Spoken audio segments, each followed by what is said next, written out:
주님께서 여러분과 함께 또한 사제의 영과 함께 마르코가 전한 거룩한 복음입니다.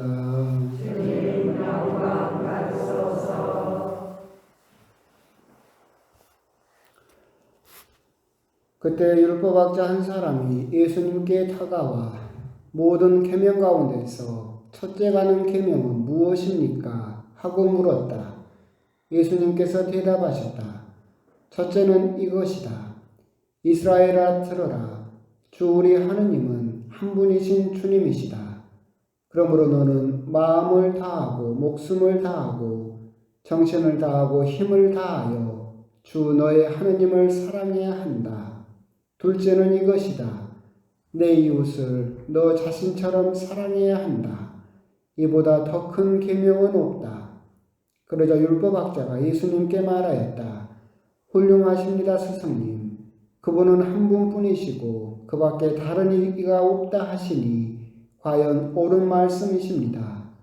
또 마음을 다하고 생각을 다하고 힘을 다하여 그분을 사랑하는 것과 이웃을 자기 자신처럼 사랑하는 것이 모든 번제물과 희생제물보다 낫습니다. 예수님께서는 그가 슬기롭게 대답하는 것을 보시고 그에게 너는 하느님의 나라에서 멀리 있지 않다 하고 이르셨다. 그 뒤에는 어느 누구도 감히 그분께 묻지 못하였다. 주님의 말씀입니다. 그리스도님 참여합니다. 참여해 주님. 오늘 십자가의 길은 잘 하셨습니까? 네. 오늘 십자가의 길은 엄마의 십자가의 길이라고 했는데 그래도 작년에 할 때는 한 2분 정도 울었는데 올해는 한 명도 안 우네. 작년에 한번 들어봤다고 그 기억하실 일은 없는데 글쎄 그만큼 냉정해지셨나 어쨌나 하여튼 그렇네요. 고생하셨고 또 보면서 뿌듯했던 게 오늘 많이 나오셨잖아요. 어떻게 보면 우리나라 어느 성당에서도 주일미사 참석 인원의 반이 십자가의 길을 오는 본당은 우리밖에 없을 거예요. 그러잖아요. 우리가 57명, 55명, 뭐 60명 안 되지만 그 정도 오는데 반 정도가 십자가의 길을 오니까 굉장히 열심한 본당이죠. 우리가 대단한 주일미사 참석의 반이 평일미사로 오시고 십자가의 길을 오시고 내가 몇 명이라고 말 안 했어요? 반. 남이 들으면 정말 열심한 본당이라고 할 텐데 그런 것도 맞는 말이기도 하고 뒤에서 보면서 야 오늘은 참 많이 오셨다라는 뿌듯한 마음도 들고 그랬습니다. 대천성당 와가지고 작년부터 제가 갑자기 뭘 좀 팔아볼까 하고는 그림을 그리기 시작했어요. 그림을 그렸는데 근데 참 많이 그렸어요. 참 많이 그렸고 그런데 교구에서 도와주고 여러분들이 돈 내고 지구에서도 도와주고 해가지고 뭐 팔 거 없이 그냥 지어져 버렸잖아요. 그래가지고 그림이 아깝고 해서 뭐 스티커도 만들고 뭐 액자도 만들고 했는데 안 팔렸어요. 망했어요. 그랬는데 이제 그러다가 그 갑자기 든 생각이 있었는데 제가 이제 요즘 어제 그제 뭐 했냐면 여름이 다가오니까 티셔츠 디자인을 또 하고 있었어요. 그 전에 사순식의 묵상 노트도 만들었었어요. 근데 만들어가지고 전 신자에게 사순식을 맞이해서 제 그림하고 제 묵상글하고 해가지고 참 나눠드리면 좋겠다라고 생각을 해서 제 돈을 해서 만들어 봤었는데 너무 비싸서 못 드리겠더라고. 한 권 만드는데 너무 비싸서 그래서 포기했었는데 그래서 이제 여름 맞아서 티셔츠 디자인을 이렇게 쭉 하고 있었는데 오늘 하다가 근사한 디자인이 완성이 됐어요. 내가 봐도 너무 이쁜 거야. 그래서 야 이거 아깝다라는 생각이 들어서 아까 번뜩 그 생각이 들었어요. 부활 선물로 그 티셔츠를 전 신자에게 주는 거예요. 그러고 나서 주교님 오셨을 때 우리 신자가 전부 그것만 입고 나오는 거예요. 무슨 공산주의는 아니지만 그럼 그럼 주변이 보고 깜짝 놀라시겠다. 우리의 또 대전성관 일치된 모습을 또 네이크림 자랑도 하고 그래서 그 생각이 언뜻 들기는 했었는데 모르겠습니다. 한번 보고 하여튼 그랬었어요. 쓸데없는 생각이고 오늘 복음은 이제 복음 이야기 합시다. 쓸데없는 이야기 그만하고 오늘 복음은 계명 중에서 어떤 계명이 가장 첫째가는 계명 중요한 계명입니까? 라고 물어봤을 때 예수님께서 결국은 하느님 사랑과 이웃 사랑을 이야기를 하고 계시죠. 하느님께서 모세를 통해서 우리들에게 십계명을 주셨고 그것이 시대를 거치면서 여러 가지 사람들이 살면서 613개의 계명으로 늘어났고 613개의 계명은 더 늘어서 1633개나 되는 계명으로 세칙으로 계속해서 규칙 율법은 이렇게 늘어나고 있는 상황이었었고 그 중에서 어떤 것이 가장 중요합니까? 라고 하는 것은 그 당시에 유대교 랍비라든가 스승이나 율법교사들은 굉장히 중요한 문제죠. 그렇잖아요. 우리들도 누가 1등이냐가 제일 또 중요하듯이 어떤 게 가장 중요합니까? 라고 했을 때 예수님께서는 결국은 사랑에 대해서 말씀을 하고 계시고 생각을 해보면 타당한 이야기죠. 우리가 10계명만 보더라도 하느님을 사랑하면 그냥 해결되는 문제예요. 제1계명 하느님을 흠숭하여라. 하느님을 사랑하면 당연히 하느님을 공경하고 흠숭하겠죠. 제2계명 뭡니까? 주님의 이름을 함부로 부르지 마라. 하느님을 사랑하면 거짓 맹세라든가 헛된 맹세를 하지 않겠죠. 그 이름을 소중하게 생각할 거니까. 제3계명 주의를 거룩하게 지내라. 하나님을 사랑하면 당연히 하나님을 만나고 싶기 때문에 주의를 또 거룩하게 지내겠죠. 결국은 그 뒤에 계명도 그렇고 궁극적으로 예수님 말씀은 정말로 맞는 말씀인 게 이걸 지켜야 된다. 어떻게 지켜야 된다. 그런 것을 걱정할 필요 없이 내가 하나님을 사랑하면 그리고 이웃을 사랑하면 나머지는 저절로 이루어지게 된다라는 측면에서 우리들은 생각할 수 있을 겁니다. 그러면서 이제 우리들은 쉽게 또 생각할 수 있을 텐데 이제 항상 우리들은 이게 궁금하고 해결이 되지 않는 부분이 있는 게 사랑이 뭐냐라는 거죠. 하나님을 사랑하여라. 이웃을 사랑하여라. 사랑이 뭐예요? 눈물의 씨앗이죠. 누구는 또 사랑밖에 난 몰라라고 그러는데 생각을 해보면 사랑밖에 난 몰라라고 노래 부른 그 가수는 진짜 사랑을 모르는 사람인 것 같긴 한데 사랑을 어떻게 해야 되는지도 잘 모르겠고 사랑이 우리가 흔히 하는 말처럼 사랑이 밥 먹여주냐? 라는 말도 그것도 재밌는 부분인데 그 젊은 남녀가 결혼을 하잖아요. 그럼 전 세계에서 설문조사를 했어요. 남자와 여자가 결혼할 때 가장 중요한 게 뭡니까? 라고 했을 때 전 세계 모든 젊은 남녀들이 첫 번째로 뭘 이야기했어요? 사랑. 근데 딱 유일하게 한 나라만 사랑을 이야기하지 않았어요. 어디? 대한민국. 대한민국 1등을 뭐라고 이야기했는지 알아요? 경제력. 참 희한하죠. 그럼에도 불구하고 우리들은 사랑이 없다라고 한다면 살 수가 없죠. 톨스토이 말처럼 사랑은 무엇으로 사느냐라고 물었을 때 톨스토이도 결국은 사랑으로 사람은 살고 있다라고 대답을 하고 있고 어떤 유명한 시인의 말처럼 결국은 우리 사람은 사랑한 그것이 그만큼이 우리들의 삶이다라고 이야기를 하고 있는 것처럼 우리들은 사랑한 그만큼 살죠. 이게 어려운 말 같지만 곰곰이 보면 우리가 무엇인가를 누군가를 사랑하는 그만큼 내 삶이 그만큼의 넓이를 가지고 그만큼의 깊이를 가질 수 있어요. 사랑 없이는 살 수는 없어요. 우리들은 사랑이 밥 먹여주냐라고 하지만 사랑하지 않고 사는 사람은 아무도 없죠. 무언가는 사랑해요. 돈을 사랑하는 사람도 있고 권력을 사랑하는 사람도 있고 하나님을 사랑하는 그렇게 희망찬 사람도 있는 것이고 하여튼 사람은 무언가의 애정을 가지고 사랑을 해야만 살아갈 수 있는 존재이고, 그런데 그걸 보면 그 사랑에 대해서 굉장히 그 가치를 낮게 생각해서 가볍게 생각하면 그 사람의 삶도 가벼워지는 거예요. 예를 들면 그런 거잖아요. 내가 예를 들어서 내 부인만 사랑해. 다른 사람은 아무도 사랑 안 해. 그럼 그 사람의 삶의 넓이는 어느 만큼이에요? 그만큼밖에 안 돼요. 아파트 한 30평 될까? 그만큼밖에 안 돼. 깊이는 어느 정도겠어요? 그만큼밖에 없어요. 간장 한 종지나 되겠지. 근데 내가 너무나 많은 사람들을 사랑하게 되면 내 삶의 넓이가 어떻게 되는 거예요? 계속 확장되는 거죠. 그만큼 또 깊어지는 거고. 사람은 그렇게 사랑하는 만큼 그만큼 또 살게 되는 것이 또 그거죠.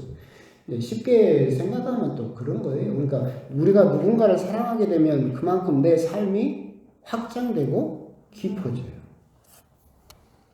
이런 말을 하면 안 되는데 저희 어머니가 임영웅을 엄청 사랑하십니다. 엄청 사랑하세요. 그런데 이제 예전에는 진도에 있을 때는 어머니가 임영웅을 몰랐어요. 그러니까 어머니의 삶의 넓이는 어디까지였어요? 진도밖에 없었죠. 가봤자 진도 바닷가나 가고 그랬었어요. 근데 임영웅을 사랑하게 되는 순간 삶의 넓이가 어디까지 넓어져 버려요? 서울까지 넓어요. 서울 콘서트를 가야 되거든. 광주 콘서트도 가야 돼. 심지어 이 양반이 미국 콘서트까지 노리더라니까. 그러니까 내가 이제 A시지만 내가 누군가를 사랑하게 되면 그 사람을 보고 싶고 알고 싶어 하기 때문에 내 삶이 계속해서 확장되고 넓어지고 깊어지게 돼 있어요. 근데 그 사랑의 가치를 가볍게 생각해서 돈만 사랑한다 그러면 그 사람의 삶의 넓이는 그만큼밖에 안 되고 깊이도 그만큼밖에 되지 않는다. 그렇기 때문에 곰곰이 생각을 해보면 사랑이 정확하게 무엇이다라고 하는 것은 정의할 수는 없겠지만 우리들은 사랑하지 않고는 살 수가 없다. 반드시 누군가는 우리들은 사랑해야만 우리의 삶을 살아낼 수 있는데 그 사랑의 가치를 쉽게 생각해서 한정 지으면 우리의 삶도 그렇게 가벼워지고 얕아지고 좁아질 수밖에 없다. 그런데 그렇기 때문에 예수님께서 말씀하시는 것도 그래서 사랑하려면 누구를 사랑해라? 하느님을 사랑해라. 그러면 내 삶의 넓이가 한도 끝도 없이 넓어지고 깊이를 잴 수 없을 만큼 깊어지게 될 것이다 라고 하는 것을 우리들은 한번 생각을 해볼 필요가 있겠다. 예수님께서 하느님을 그렇게 목숨을 다하고 마음을 다하고 정신을 다해서 힘을 다해서 그렇게 하느님을 사랑하게 되면 우리들의 삶이 그만큼 계속해서 확장되게 될 것이다 라고 하는 점, 그런 점을 또 우리들이 생각해 볼 필요가 있을 겁니다. 그러면서 이제 제가 드리고 싶은 말씀은 그거예요. 사랑은 너무나 복잡하고 이해하기도 어렵지만 그러면서 제가 항상 드리는 말씀이 우리가 하느님을 사랑하고 이웃을 사랑한다 라고 할 때 사랑에 대해서 우리가 착각하는 것이 세 가지가 있다. 여러 가지가 있겠지만 크게 세 가지가 있다라고 말씀을 드렸잖아요. 에릭 프롬 심리학자의 이야기입니다. 우리가 사랑에 대해서 착각하는 첫 번째는 뭐냐면 사랑을 감정이라고만 생각하는 것. 그것이 우리는 착각이에요. 사랑을 감정이라고만 생각을 하면 저 사람을 보면 심장이 두근거리고 밤에 누우면 천장에 누구 얼굴만 보여요? 그 사람 얼굴만 보이고 미치겠으마니? 그게 감정이죠. 그래야만 그게 사랑이라고 생각을 해요. 근데 옛날에 말씀드렸던 것처럼 내가 누군가를 좋아해서 호르몬이 분비되는 것은 길게는 30개월, 짧으면 9개월밖에 안 나와요. 더 중요한 건 뭐냐면 같은 사람에게 2번 다시 안 나와요. 그러니까 우리 부부들이 한 3년 되면 이혼하는 이유도 뭐예요? 이제 더 이상 가도 심장이 두근거리지 않아요. 30개월이 지나버려. 유통기한이 지나버렸어. 그러면 그 젊은 사람들은 어떻게 생각해요? 사랑이 식었다. 깨졌다. 사랑이 없으니까 결혼 생활을 하는. 그러니까 그렇게 사랑을 감정으로만 생각을 하는 것이 사랑의 첫 번째 착각이에요. 그런데 이걸 하나님께 대비해도 똑같아요. 우리가 신앙생활을 하면 성당 가면 처음에 여러분들이 세례받고 할 때 성당 가면 어때요? 좋아요. 깨끗해지는 것 같고 두근거리고 막 좋아. 아까 말했잖아요. 누군가를 사랑하면 그 호르몬이 최대 몇 개월밖에 안 나온다고? 30개월이. 그래서 우리 신자들이 대부분 냉담하면 2년이나 3년차 때 다 냉담을 해버려. 이제 성당 가도 어때요? 두근거리지도 않고 감동도 없고 뭐 느껴지는 것도 없고 무슨 의무감에 숙제하는 것 같고. 여러분 그러면서도 결혼생활 하면서 신앙생활은 다 하나요? 하여튼 그렇게 그러니까 내가 하느님을 봐도 기도를 해도 십자가의 길을 해도 가슴이 두근거리고 감동을 느끼고 어떤 그 뿌듯한 그런 감정이 있어야만 내가 하느님을 사랑하는 것이고 하느님이 나를 사랑하는 것이다 라고 착각을 해버리면 안 된다. 사랑을 감정이라고만 생각을 하게 되는 것, 그것이 우리들이 조심해야 되는 사랑에 대한 첫 번째 착각이다. 그래서 그걸 뛰어넘는 거 몰라요. 그거. 그 30개월이 지나도 두근거림이 사라진다 하더라도 그걸 뛰어넘는 것을 그 감정을 뭐라고 부릅니까? 정이라고 한국은 부르죠. 보통 정. 미운 정, 고운 정. 그렇게 부르죠. 아니 결혼해서 살아봐놓고 그래요. 네? 결혼 안 한 사람이 아는 척하고 있는데 여러분들이 이미 수십 년 그렇게 살아봐놓고 모른 척하고 있어요. 보통 우리들은 그래서 그걸 정이라는 개념으로 사랑을 포함하는 포괄적인 개념으로 이야기를 하는 것처럼 우리 신앙생활도 첫 번째 착각, 하느님을 사랑한다, 하느님으로부터 사랑을 받는다라고 하는 것을 감정적으로만 접근을 하게 되면 금세 한계에 부딪히게 된다. 그래서 이혼하듯이 하느님을 떠나버릴 수가 있다. 사랑에 대한 두 번째 착각은 뭐냐면 나는 항상 사랑할 준비가 되어 있다라는 착각이에요. 무슨 말이냐면 나는 누구를 만나든 항상 사랑할 준비가 되어 있어요. 사랑할 수 있어요. 근데 사랑이 깨졌어요. 그러면 내 탓이에요? 네 탓이에요? 네 탓이야. 왜? 나는 준비가 되어 있었어. 근데 너는 준비가 안 돼 있었지. 그러면 이건 또 어떻게 되느냐면 그건 똑같은 생각인데 우리 동양에도 우리 한국에도 있잖아요. 집신도 짝이 있다. 근데 옛날에 말씀드렸죠. 집신은 원래 오른쪽 왼쪽이 없어요. 집신도 짝이 있다는 거짓말이에요. 근데 이제 그게 또 서양에도 있어요. 그리스 신화를 보게 되면 원래 그 그리스 신화의 신이 남자와 여자를 이렇게 한 몸으로 만들었어요. 머리가 두 개 이렇게 나오고 몸이 붙어 있었어. 근데 남자와 여자 몸이 붙어 있으니까 인간이 너무 힘이 세. 그래서 신이 어떻게 했어요? 잘라없어요. 그래갖고 남자와 여자가 헤어졌어. 그 다음부터 이제 그 말은 무슨 말이냐면 본래 짝이 있어요, 없어요? 있다는 거예요. 딱 맞는 놈이 있다는 이야기야. 집신도 짝이 있다는 거예요. 그래서 내가 누군가를 만나서 사랑이 깨졌어. 그러면 너는 내 짝이 아니야. 어딘가에 나한테 딱 맞는 짝이 있을 거야. 이렇게 생각을 합니다. 자기가 상처가 있고 어떤 외도움이 있고 그래서 내가 누군가를 온전히 사랑할 준비가 되어 있지 않았으면서도 그 사랑이 이루어지지 않으면 나는 문제가 없어. 나는 사랑할 준비가 되어 있었으니까. 문제는 누구한테 있었어요? 너한테 있었어. 그러면 어딘가에 나한테 딱 들어맞는 짝이 따로 있을 거다. 그 환상을 가지고 평생을 살죠. 여러분은 아직도 백마탄 왕자가 나타나길 바라요? 그게 딱 그 이야기잖아요. 백마탄 왕자가 나한테 딱 맞는 놈이 나와가지고 그 후로 행복하게 살았습니다라는 그런 걸 이야기를 하지만 그건 환상 속에만 있다. 그건 사랑의 두 번째 착각이다. 똑같이 하느님께 대비를 해도 똑같다. 여러분들이 그 신앙을 이렇게 내가 선택했다. 그리고 간혹은 아니면 자꾸 만나는데 신부님 성당 다녔더니 집안에 우화만 끓고 나는 하느님하고 안 맞는 것 같아. 나 불교로 갈래. 가는 사람 많이 있어요. 전도로 가고. 그건 아까 말한 거랑 똑같은 거예요. 뭐예요? 나한테 딱 맞는 놈이 어딘가 있다는 거야. 하느님이 나하고 맞아 안 맞아? 안 맞네. 그럼 내가 문제야? 하느님이 문제야? 이거예요. 나는 사랑할 준비가 되어 있어. 나는 언제든지 하나님을 사랑할 수 있고 하나님에게 전적으로 모든 걸 할 수 있다라는 착각. 그런데 뭔가 내 마음대로 되지 않으면 내 문제예요? 하나님 문제예요? 하나님 문제예요. 그럼 어떻게 해야 돼요? 헤어져야지. 딴 놈 만나야지. 어딘가 나한테 땅 들어맞는 놈이 있을 거예요. 그게 사랑에 대한 두 번째 착각. 신앙생활을 할 때도 우리는 너무나 자주 그런 착각에 빠져서 하게 된다라고 하는 거죠. 너무 길어진다. 그만합시다. 그만해. 강론이 길어졌어. 세 번째 착각은 뭐냐? 빨리. 세 번째 착각은 옛날에도 이야기를 했어요. 사랑을 받는 것이라고 하는 착각. 그것이 세 번째 착각이에요. 사랑은 주는 거예요. 하는 거예요. 근데 사랑을 받는 거로만 생각을 하는 착각을 하게 되면 우리들은 함정에 빠지게 된다. 그 이야기를 옛날에도 한번 했었죠. 사랑은 뭐라고? 하는 거라고. 당신은 사랑하기 위해 태어난 사람이라고.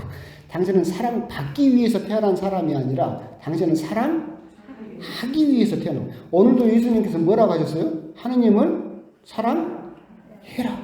그렇죠? 이웃을 사랑해라라고 했어요. 그렇죠? 이게 이제 세 번째 착각이에요. 사랑을 받아야만 나도 사랑을 할 수 있다. 근데 받은 게 별로 없네? 그럼 어떻게 돼요? 나도 별로 줄 게 없어요. 여기는 뭐가 들어가냐면 플러스 마이너스 계산이 들어가요. 신앙생활을 하면서도 내가 신앙생활을 2년 했는데 손익계산을 이렇게 따져보니까 헌금 내고 교무금 내고 나는 돈도 많이 냈는데 하느님은 나한테 은총을 주신 게 내 아들은 대학교 떨어져 버렸네. 손익을 계산하고 따지기 시작해. 그러게 되면 문제가 생기는 것처럼 사랑을 받는 것이라고만 하는 것이 세 번째 착각이다. 오늘 복음을 보면서도 사랑에 대해서 이야기를 하게 되면 길게 이야기를 할 수 있겠지만 오늘 여러분들이 한번 곰곰이 생각을 해봐야 될 거. 사랑하는 것은 우리가 쉽게 이야기하지만 그렇게 쉽게 이야기하는 것에는 세 가지 착각에 우리들이 쉽게 빠져버릴 수 있다. 나는 하나님을 사랑합니다 라고 이야기를 하면서도 혹시 그 세 가지 착각을 내가 혹시 사랑이라고 착각하고 있는 것은 아니냐. 첫 번째 착각이 뭐였어요? 기억하시네. 사랑을 감정이라고만 생각을 하는 거. 그래서 감정이 없어지면 사랑도 없다라고 하는 착각. 두 번째 착각은 나는 준비가 되어 있어. 문제가 있으면 누구한테 있어? 네가 문제야. 이거 집신도 짝이 있다라고 하는 착각. 세 번째 착각은 뭐였어요? 받아야만 줄 수 있다라고 하는 착각. 내가 먼저 해야 받을 수 있는 거예요. 내가 받아야만 주는 게 아니라 내가 먼저 사랑을 하면 되돌아오는 것이 사랑이다라고 하는 점. 그런 점에 대해서 한번 곰곰이 묵상을 해보셨으면 좋겠습니다. 아멘.